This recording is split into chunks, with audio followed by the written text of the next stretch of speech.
Hello students, welcome back to my channel Physical Education Class by Sachin Sharma, and today topic is 8 foot go up test. 8 foot go and up test.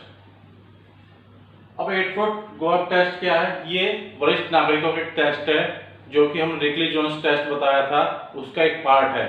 अब रिकली Jones test में 8 foot up and go परीक्षण में क्या होता है, इसका उद्देश्य क्या है? उद्देश्य है, इसका मुख्य उद्देश्य वरिष्ठ नागरिकों को चलते समय संतुलन तथा फुर्ती का मूल्यांकन करना होता है। किसका मूल्यांकन करना होता है? एक तो उनके चलते समय संतुलन कि सही प्रकार से चल पाएंगे या गिर तो नहीं पड़ेंगे, ये और फुर्ती की, उनके अंदर फुर्ती कितनी है। तो ये होता है किस लिए, क्यों कराते हैं? ये कराते हैं हम दैनिक कार्य क्रियाओं के लिए, तो जो उनकी दैनिक क्रियाएं वो ढंग से कर पाएंगे या नहीं कर पाएंगे। जैसे तेज चलना, बस में चढ़ना उतरना, ये क्रियाकलाप ये दैनिक क्रियाओं में चालू होते हैं, ये दैनिक क्रियाओं में कर पाएंगे अथवा नहीं कर पाएंगे। इसके लिए आवश्यक उपकरण क्या चाहिए होते हैं? इसके लिए आवश्यक उपकरण जो चाहिए होते हैं, सीधी बैक वाली कुर्सी, सीधी बैक होनी चाहिए, यानी कि उसकी बैक टेढ़ी नहीं चाहिए, सीधी होनी चाहिए। कितनी? 40 सेंटीमीटर वाली। एक स्टॉप वॉच होनी चाहिए जो टाइम नोट करेगी कि एक 8 फुट की दूरी जाके वापस आके कितना समय लगा है। कौन होना चाहिए? जो 8 फुट की दूरी पर रखे होंगे।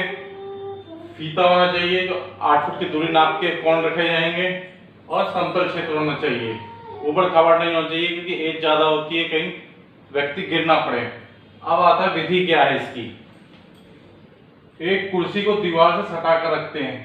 पहले सबसे पहले क्या करते हैं हम? एक कुर्सी को दीवार से सटा कर रखते हैं और उस कुर्सी से 8 फुट की दूरी जो होती है, 8 फुट की दूरी नाप के वहां पे एक लाइन मार देते हैं। उस लाइन के ऊपर कोण रखते हैं, उसके आगे 8 फुट की दूरी पर एक कोण मार्कर रख देते हैं। जो हमने लाइन करी है, लाइन के ऊपर हम कोण कोण दूर से नजर आए। लाइन हो सकता है कि बुजुर्ग आदमी दूर से नजर ना आए, लेकिन कोण दूर से नजर आएगा, इसलिए वहां कोण रख देते हैं। और पहले प्रतिभागी को कुर्सी पर आराम से अपने हाथ घुटनों पर रख कर बैठने को बोलते हैं। सबसे पहले हम क्या करते हैं कि सबसे पहले प्रतिभागी को बोलते हैं कि वो कुर्सी पर बैठ जाए, दोनों हाथ घुटनों पर रख ले और आराम से बैठ जाए।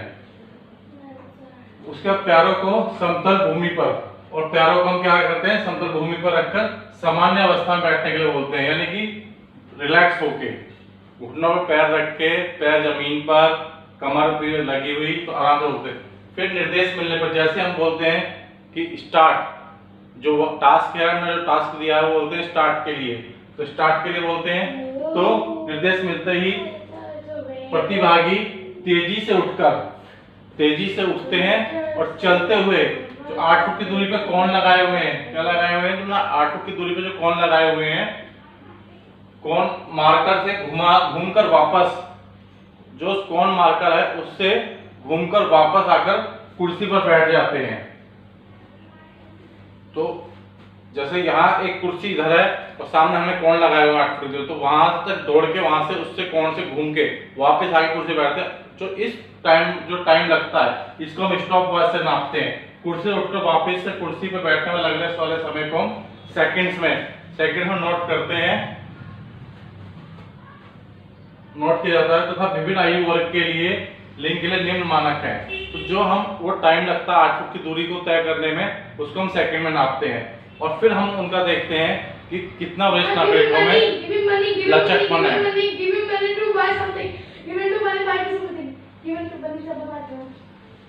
अब आता है कि क्या कहते हैं विभिन्न आयु वर्ग तथा लिंग के लिए क्या क्या मानक है। पुरुषों के लिए कौन? मेल, और ये फीमेल के लिए।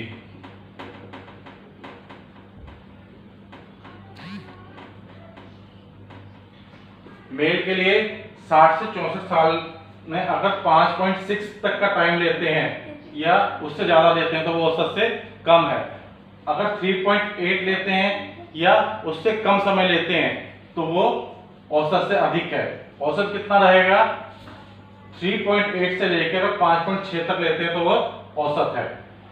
अब आता है 65 से 69 साल के लिए अगर 5.7 टाइम लेते हैं तो ये औसत से कम हो जाएगा या इससे ज्यादा समय लेंगे तो औसत से कम हो जाएगा। अगर 4.3 या 4.3 से कम समय लेते हैं औसत से अधिक है। औसत कितना हुआ 4.3। अब आता है 70 से 74 साल के लिए।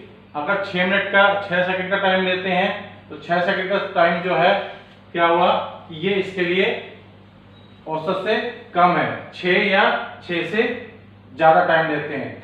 अगर 4.2 या 4. कम लेते हैं तो ये औसत से अधिक है।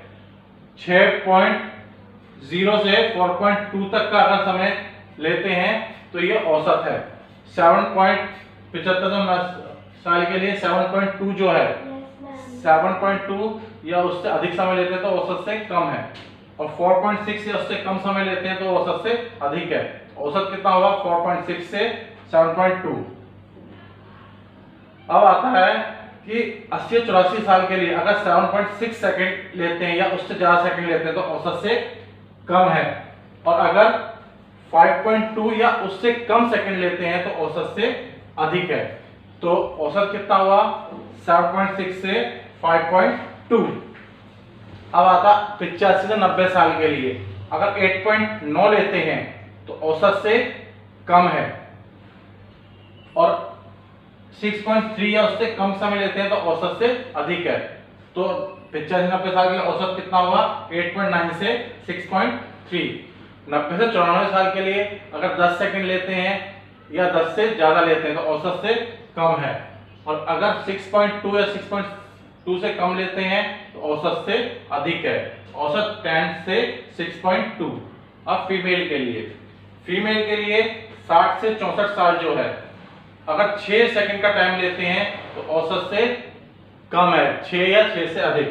4.4 लेते हैं तो औसत से अधिक है। तो औसत कितना हुआ 6.0 से 4.4। 65 से 69 साल के लिए अगर 6.4 सेकंड समय लेते हैं या उससे अधिक समय लेते हैं तो औसत से कम है। 4.8 या 4.8 से कम समय लेते हैं तो औसत से अधिक है। औसत 6.4 से 4.8 सेकंड। 70 से 74 साल के लिए 7.1 या 7.1 से अधिक समय लेते हैं तो औसत से कम है। और अगर 4.9 से कम समय लेते हैं तो औसत से अधिक है। तो औसत हुआ 7.1 से 4.9। 75 से 79 साल के लिए 7.4 औसत से कम है। 7.4 या 7.4 से अधिक समय लेते हैं। और 5.2 या 5 से कम समय लेते हैं तो औसत से अधिक है। औसत 7.4 से 5.2। अब 80 से 84 साल के लिए 8.7 सेकंड या उससे अधिक सेकंड लेते हैं तो औसत से कम है। और 5.7 या 5.7 से कम समय लेते हैं तो औसत से अधिक है। तो औसत कितना हुआ 8.7 से 5.7। अब नेक्स्ट आता है 85 से 90। 85 से 90 साल के लिए 9.6 या 9.6 से अधिक समय लेते हैं तो औसत से कम है।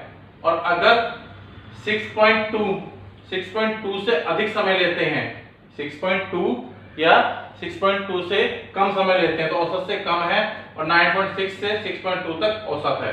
11.5 से अधिक समय लेते हैं तो औसत से कम है।